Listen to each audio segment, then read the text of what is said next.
Now we have with us Dr. Bilali Kamara, the UN AIDS Country Director for India. So Dr. Bilali, I have the same question for you in regards to the concern of the pandemic triggering a higher rate of HIV prevalence in key population. What is your opinion on the same?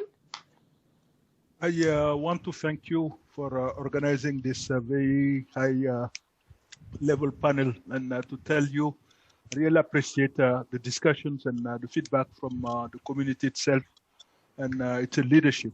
And to tell you that when the issue came up, the first thing which UNAIDS has really tried to help the UN to understand is this whole issue of vulnerability which we are talking about.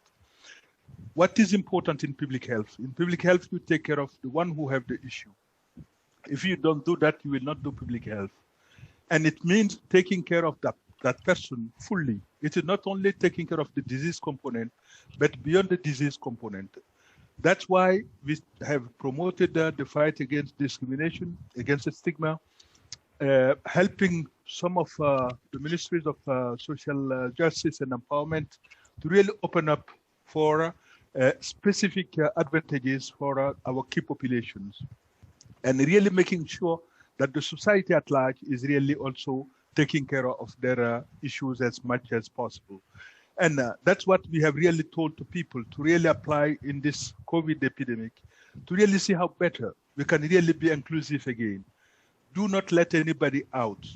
If you let anybody out, that person could have spread not only the COVID, but it can spread also the HIV. So if we want to have really a solution, we have to really be proactive, move together and make sure that any piece which is coming to the community is involving our key populations, meaning men who have sex with men, our transgender, our people who inject drugs, and our sex workers. And I will be certainly very proud to report to all of you the very good work which the community in India has been able to do, specifically to advocate at the Global Funds level to be able to really mobilize $10 million, which is made available. And another success, which is much more even important, is that 2 days ago, the Supreme Court has made a decision under the push of the community to say sex workers have to get access to food without any kind of identification or any kind of I don't know, administrative rules and regulations. Those are key points which we have really to take on, and to see how better we can organize ourselves as a society to really fight together and making sure that the people who are affected already, who are marginalized already, who are excluded already, are really included if we want to achieve a public health. If you don't take care of them, they will take care of you, as generally we say.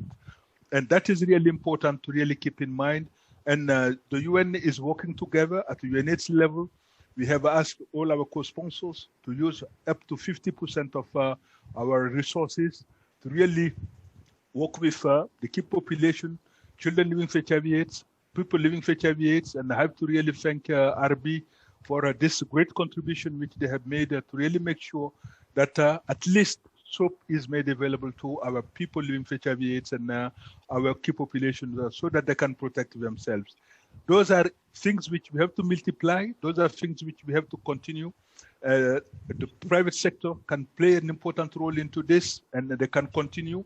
And we are really working with our communities. And this afternoon, we will have the honor to launch actually one of the national events, which is with Hamsafar Trust, to really see how better we can really take care of the mental health and HIV and COVID issues among the key populations, and really to see how better we can make sure that people will understand where to go, when they need to go, and how to really expect services. Also, I want to congratulate NACO, but also the community by really pushing as much as possible to make services available to people, specifically the treatment for antiretroviral drugs. They have been able really to move to the multi-month dispensing, which has really helped us a lot. And the community has really said we take on ourselves to really move, help bring the drugs at the doorsteps of our peers. And that has been really a very big success. For example, in Gujarat, to reach out to almost 70,000 people living with HIV/AIDS with that kind of services. Those are good things which came, and now also in the area for drug users, we have moved actually to get the take-home doses approach, which has been, there was a lot of doubt about it, but today it has become a reality. So, meaning simply that through this process, we have been able to unite ourselves. We have to continue to do more, that is sure. But we really have been able to unite ourselves to see how better we can really answer to the needs of the people. You don't take care of those needs, of course, as our colleagues in the headquarters will say, we will not protect the gain against HIV if we don't really protect our people as much as possible as we are moving forward. And I want to thank also the Minister of Social Justice and Empowerment for all the support they have been providing to the transgender population. We need more. Thank you. Thank you so much. Thank you so much, Dr. Bilali.